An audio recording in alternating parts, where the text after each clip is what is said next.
Yeah, a perfect night. You know, as a striker, of course, on my 100th cap, I wanted to score a goal and make the night as memorable as possible, and yeah, to win the game as well. So to score, you know, a couple of good goals, a couple of nice finishes, and help the team win 2-0 was yeah, pretty much perfect. So yeah, a proud night for me and the family, and now we can enjoy it. Yeah, proven he's still got a lot to offer England. Harry Kane. There were doubters. One sitting alongside me. Well, that's true, but also the fact that when he did drop deep, Gordon went forward, which didn't happen in the Euros, and he played with a load more energy than he did. Well, the Carsley era hadn't started when we spoke to Stan Collymore on Friday to preview the weekend, so let's get his take on those first two games in charge. Hi, Stan. Hey, Paul. Hey, Andy. You're a big England fan. You were there throughout the Euros, following with your Cannock Villa flag. So what do you make of the start of the Carsley era? Yeah, very positive. I think that particularly because in the light of this bizarre obsession that we seem to have with any England manager, that we need to find something on them to try and trip them up. In this case, of course, it was national anthem gate. Yeah. Somebody whose England career was fairly short, but I remember I found a picture out the other day of me singing the national anthem with gusto and holding my heart, which is very un-English, actually. We don't do that like a lot of nations do. I really couldn't give a monkey's whether Lee Carsley sings the anthem or not. He's a professional manager that's doing a professional job. So that's my take on that. In terms of the results and the performances, dominant in possession of the football. When you see players like, you know, Rico Lewis come in, Gomez, Jack Grealish. Grealish, I think, is going to be very important, because I think that the youngsters will ebb and flow in terms of their performances. There's going to be really good performances and there's going to be flatter ones. But I think that Grealish is a bit of a masterstroke from Lee Carsley. Why? Because I think that Jeremy Doku is still probably the preferred choice for Manchester City down that sort of left-hand side, if you like. And I think that Grealish's minutes may well be limited, to put it mildly, in the Premier League in particular. And so I think that what better than come to England, Jack, come and play. You're going to play every game, and we're going to let you off the leash, a la Aston Villa. You're going to drift from the left, but play as a bit of a 10 as well.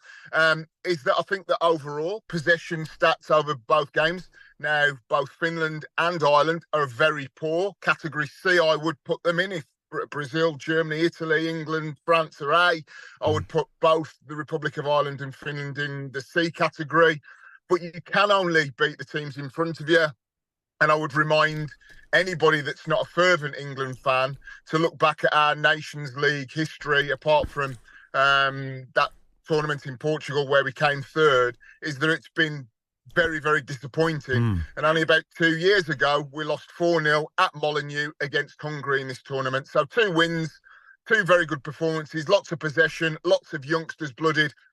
Big thumbs up from me. Yeah, we often don't play well in September. Yeah, Harry Kane, I was questioning. I didn't say he was. I just said, is he on the wane? Because he wasn't great in the Euros, and I thought didn't look that great on Saturday. He sort of addressed that last night, and he said as well, well, he really played well in the build-up to the game, a lot of them were pretty flat. I mean, he took the focus. He's the captain. He's the goal scorer, and so maybe there was a bit more focus on him. But he wasn't alone in not having a particularly good Euros, was he, Stan? No, I think he was very flat, and I think that, again, being behind the goal for every England game, he took a lot of stick, as he will as the talisman. You know, the most important player in the team will get the stick, whoever that player is. You know, Rooney's had it in years gone by. Beckham certainly had it towards the end of his England career. And I think that the interesting thing for Harry was talking about many more years to come. Now, I think that if there's going to be many more years to come, it's got to be on the basis that he holds the ball up, he lays it off, and we see the finishes yesterday. The finishes were absolutely sublime. It wasn't just about holding it up and laying it off. His movement and his ability to take the ball inside, and the wonderful finish from the Trent Alexander-Arnold pass was absolutely sublime.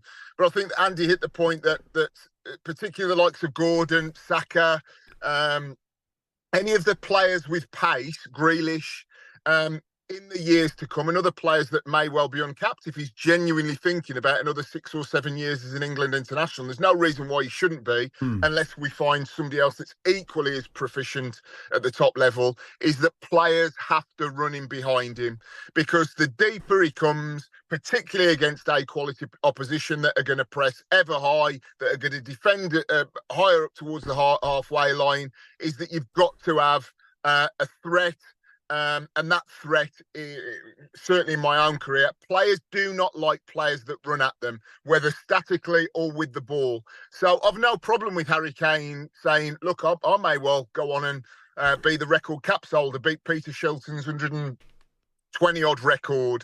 But I think to do that, he's got to have youth, exuberance and pace running in behind him. And then we can start to tailor his game. But the need for him to come ever deeper with the amount of attacking talent that we've got should not be an issue moving forward.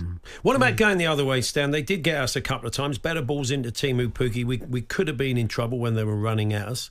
It's great having Trent playing, where he likes effectively in that role. Can we do it against better sides? Can we do that against Spain? I mean, would it have been nice, really, before Lee Carsley? They have to make the call on Lee Carsley. It's a shame he hasn't got some better opposition. Yeah, we come up against one of the big hitters so we can test the way he wants to play against them. Yeah, risk versus reward. And I think they're in the relatively sort of under the radar of the under-21s. I can tell you now, if anybody goes and has a look on YouTube clips of the under-21s under Lee Carsley, we dominated possession from back to front.